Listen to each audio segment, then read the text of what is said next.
recently a very big gaming studio came to me and was like, we're spending 50,000 a day on Facebook ads. We think we are doing a good job, but we'd like you to audit the activity and tell us if you see, if like, we'd like to hear if we are doing a good job, then perfect. If we are, then you don't have any feedback and great. That's not bad.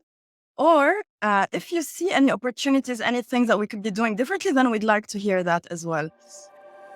What are some of the most common blockers to growing games profitably? Hello and welcome to Growth Masterminds. My name is John Katsir. Hey, you built a game. It's awesome, at least in your own very humble opinion, but it's not growing like you want it to. What's wrong? Today, we're chatting with somebody who reminds me of Ben Affleck in The Consultant, not in terms of the violence, but because she's called in when nothing else is working. Her name is Sara El Bachri. She runs ShamsCo. She does the mobile gaming growth masterclass and has worked with over 40 gaming studios over the last few years. That includes names like EA, Rovio, Gameloft, DoubleDown, Netflix Games, and TutoToons.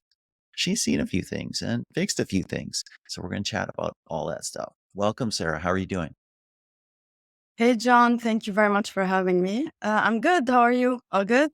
Can't complain. Having a great conversation with somebody smart. That's what I live for. It's all good. Let's start right at the top. You get called in, you're the consultant, you come in and you're finding some patterns in some of the problems that you're getting called in to fix. What are some of the most common issues? Yeah, so I think the issues can be split really based on the size of the studio. So when it's a smaller studio, the usual is they need help with maybe soft launching the game, testing the marketability of the game. So there, I'm more like leading the strategy, but also actually doing the operational work, so setting up the campaigns, etc.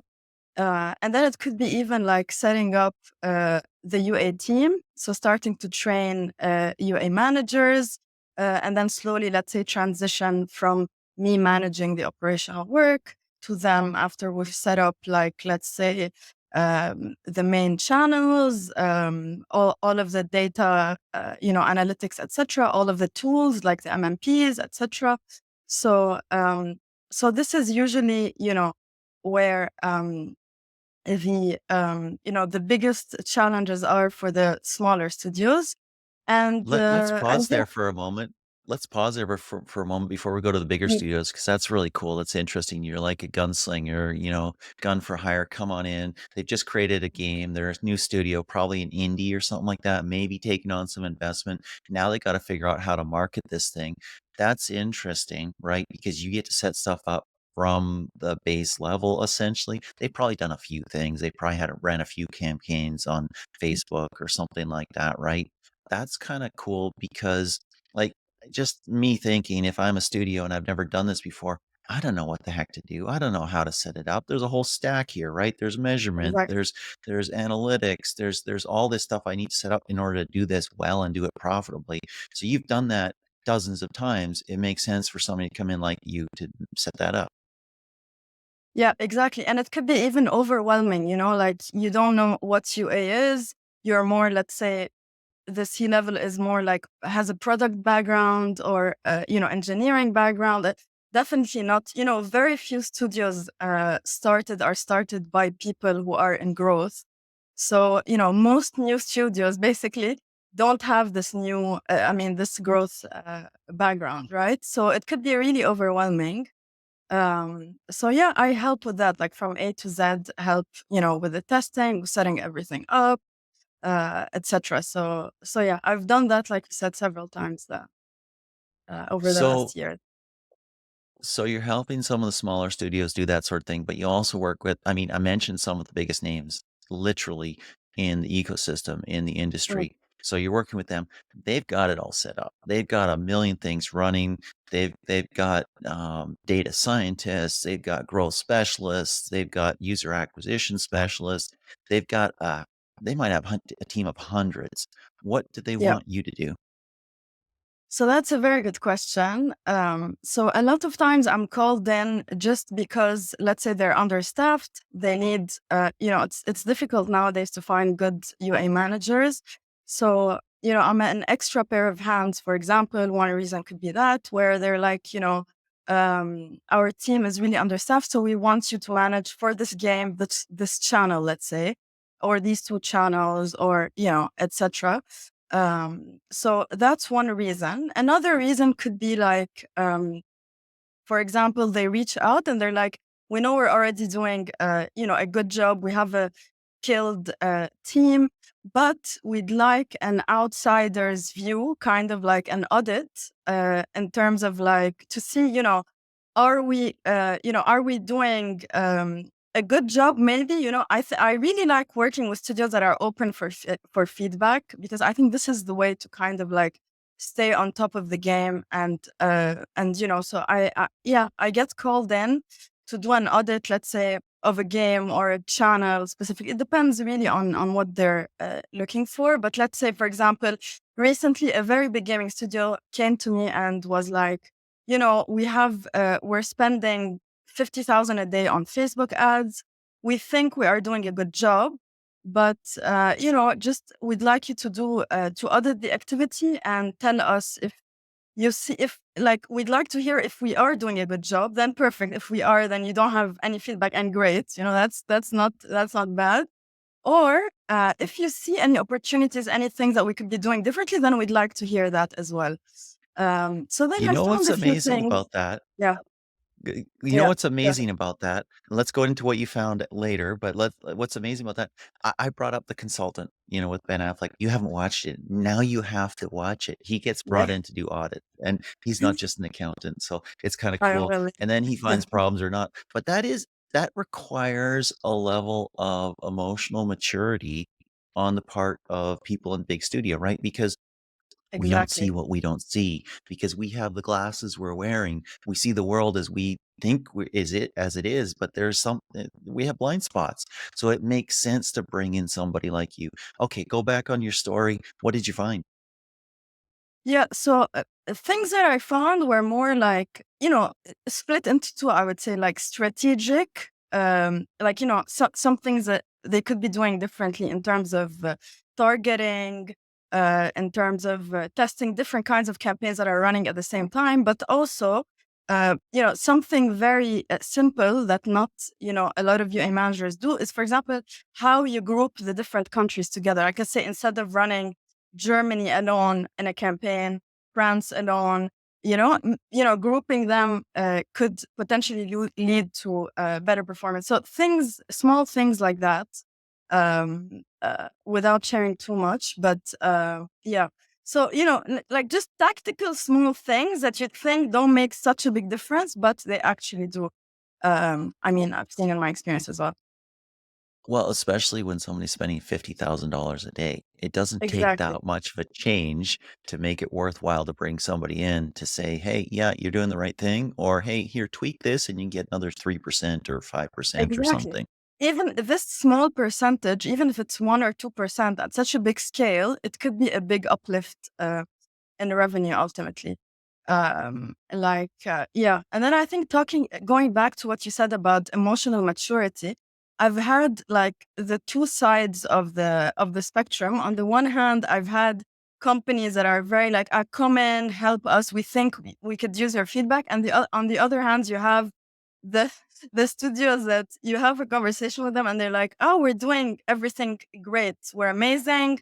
We don't need to change anything. So Everything is perfect, no yeah, problems, nothing goes wrong, never have a measurement issue. exactly. And this was a comment made specifically. Obviously I'm not gonna name any names, but it was made specifically on their we were talking about the creative process. Like, the creative process is very important in a gaming studio. And I asked like, how do you do sayings, etc. It was like an intro call. And the head of UA was like, yeah, we're amazing, we have an amazing process, we do everything perfect. I was like, oh, okay, then that's fine. Nothing I can do here. I can't help. If you're If perfect, you can't think, improve yeah, on that. Awesome. Sarah, let's let's take a little break. We're going to get back in. We're going to talk about stuff. We're going to talk about some of the key challenges of paid and organic growth. We're going to talk about some of the, more obvious problems and also some of the less visible problems. But I want to know, how did you get this gig? Like, how did you become this person? How did you become this gunslinger that studios are calling you to say, hey, come on in, take a look, do an audit, let us know how we're doing? So the story is basically I started in app growth around 10 years ago. Um, then by chance, I got into gaming. My first gaming, like full-time job was at Gameloft in London.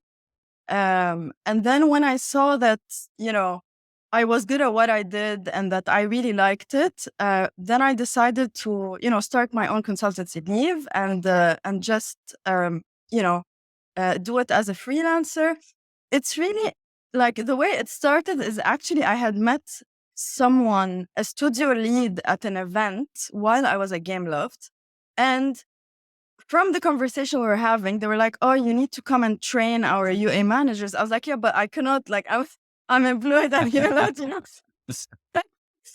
This is I think the seed that went like this was the starting thing that was like, okay, maybe it's maybe there's something there, maybe I could do it. Then I started thinking, could be a good idea.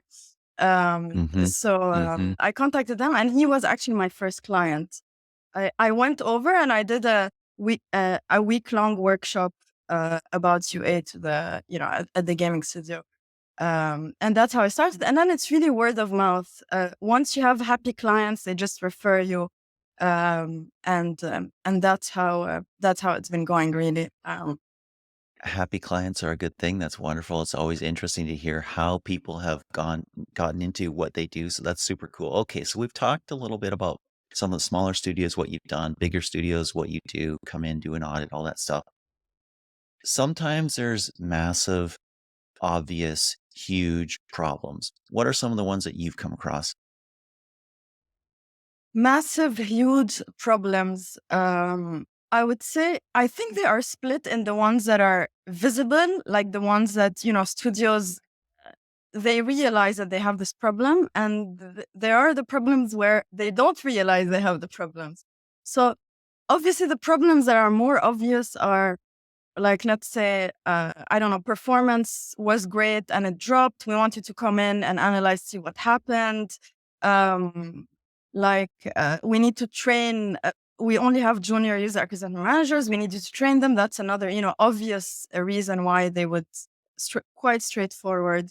We need an extra pair of hands to run. Like these issues are issues. I mean, these Hmm. topics are more straightforward, but the interesting, reoccurring like areas that I help with that I see that are not so visible internally. The first one is I find that in a lot of, especially big gaming studios, like gaming studios where they have hundreds of employees scattered around different offices around the world, there's a big issue in communication that I see between the teams, not internally.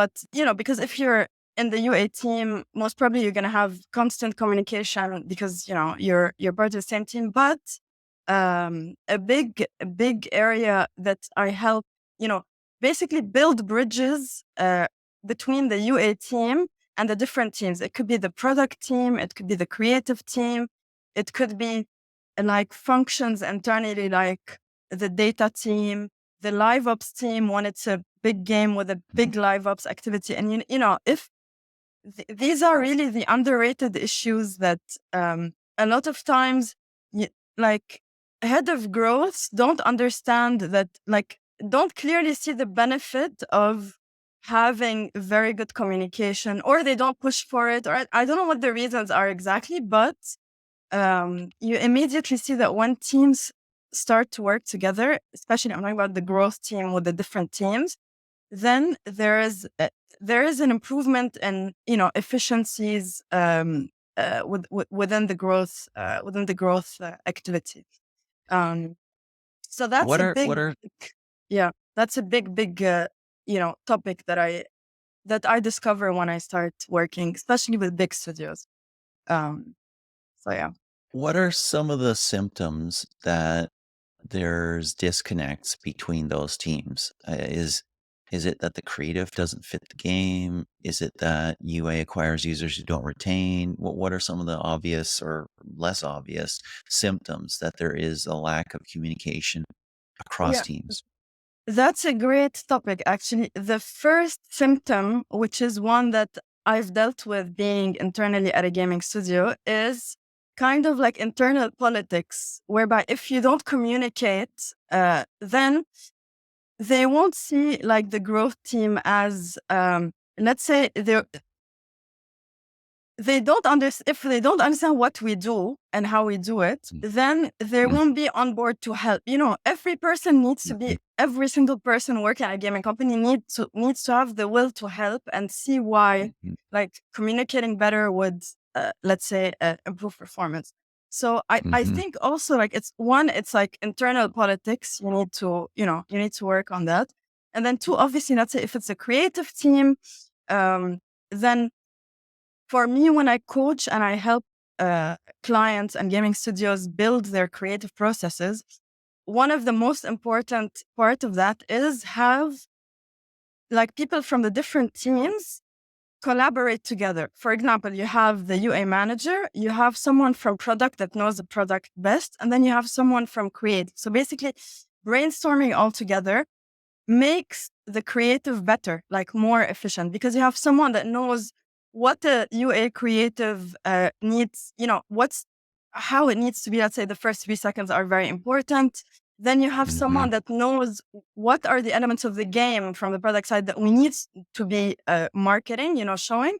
And then obviously you have the creative person that comes with the creative ideas. So for me, that's the best formula. If these three teams are not working together, it's not like you're still going to be able to run your UA activity, but it won't be like at maximum efficiency mhm, levels. mhm, Right. mhm. So that's one of the processes I actually help build internally a lot and work on is the creative process.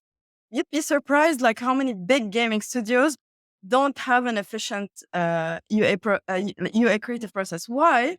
Because there are so many people involved also a lot of times that you need someone to come in to organize, to say, to lead. Let's say a lot of times there's a lack of leadership in efforts like that. They're like, if things are working, if I'm getting, 5 creatives per week, fine, whatever. Like, if I'm making 5 creatives per week, or then we could, but things can always improve. So, Yes, so yes. yeah, that's where I come in and help in different ways. You know, I like um, that, and I like the fact that external eyes can see that easier, than internal eyes. yeah, Because, like you say, we get locked in, we get focused. I've had personal experiences like that as well, and just seeing something from the outside and telling it like it is was like throwing a grenade into a room, but in a very good way. exactly. Yeah, And everything exploded, and everything came back together in different ways, and it was very good. Okay, cool. So you deal with paid growth. You also consult on organic growth. What are some of the things you've been seeing lately in organic growth? Maybe missed opportunities, maybe things that are working or things that aren't working anymore. I think again one of the biggest issues I see there is that studios don't test enough. Like, let's say on store assets, like this element of ASO could also help UA become a lot more efficient. And you don't need to Mm, test, like, let's say assets that take a lot of time to produce, but it could be like small changes on app icons or screenshots, or that could actually make a big difference. Like I saw a statistic, and I actually agree very much that the top 5% of best performing gaming studios do more than 18 changes per year on store assets, meaning that in order to mhm, do 18 changes per year, you need to be testing a lot more.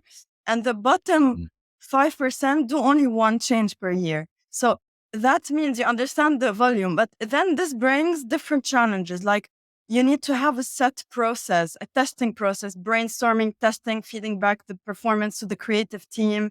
Again, brainstorming, production. So again, it's a creative process for ASO, let's say, that's separate. So I So, think testing, a lot of times the studios don't also see, I mean, they understand theoretically that doing changes on your app store assets improves UA, but they just, because it's a, it's not the main topic of growth, then Mhm. they will disregard it as less important, but in terms of priorities. But I think it's also prioritizing, the right things and making sure you don't leave something behind for too long. Like, you need to have a plan for testing overall, let's say.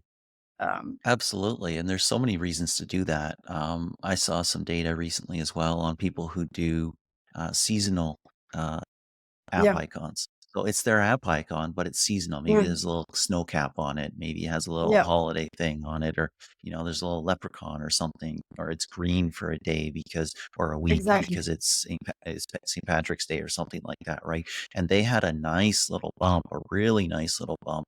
So that makes a ton of sense. Also, if you're starting, and not everybody does this, but if you start big campaigns with different like massive creatives, maybe you're doing some TV as well as some mobile and stuff like that, Mm, then maybe adapt what you're showing on the App Store and Google Play so that it relates to that, right? So then somebody has some familiarity when they come back. Lots of things you can do there. And I mean, 18 times, that's not even very often. I'm pretty sure some people that are really good at ASO are doing significantly more changes than that. But like you said, you have to do what? I don't know, 20, 50, 100 tests to get those exactly. 18 changes To logged in. find winners. Yes, exactly. A lot of tests. And then Wow. who's organizing these tests? How are they brainstorming? How are you prioritizing these tests? So all this is not, you just need to have the kind of, yeah, the plan, and just follow it um, like that. But so yeah. And I think the other one more really issue that is less visible is actually, which I've also tried to do and help my clients internally, especially the growth teams, is internal education about what UA is and how it works. Like, because a lot of people in the industry that are not day-to-day UA think that it's simpler than what it actually is. They don't understand necessarily all the layers of complexity. It's actually what I dive into in my gaming growth masterclass. Because basically, if you don't understand the layers of complexities, then you won't be able to put the importance that you need to be putting on every layer that you have to optimize your growth activity. So by understanding, then it becomes visible, what's important. For example, I'll give you a small anecdote. I actually had working with a client now. I am training the ASO manager to become a UA manager, basically. Mhm. And I asked her, like, how many store changes have you done in the last year, exactly, to see, on the store assets. And she was like, none the last year on this game, on this specific game. Um, This is an and then ASO manager? yeah, but I mean, she does a lot of things. Yeah, she does a lot of things. But I'll tell you why. I'll tell you now why. She's like, I've been pushing, but they don't understand the importance internally, so they don't give me assets to test, right? So again, politics. Remember what I was saying? If you need to also show what is important, prioritize, etc. Um, so then I come in to explain to the whole team how important it is and how doing, ASO tests and creative changes will impact their bottom line revenue and profitability. It's not just, so I need to show them, I need to explain to them that, to Mhm. educate them. Mhm. There is a big lack of education in the industry. I think on the nuances and all of the layers of complexity of growth. So yeah, You're kind of blowing my mind here, Sarah, because I'm thinking, okay, somebody who is in UA who doesn't value ASO. yeah, Wow. I mean, because yeah. when you know. I guess if you don't know, you don't know. But when you That's the know thing. that, hey, your better SEO makes your UA better, and your better Yeah. UA makes your ASO better, and this is a virtuous circle, and it just keeps going, going, going. But it can be a vicious cycle as well, going downhill and down the tube.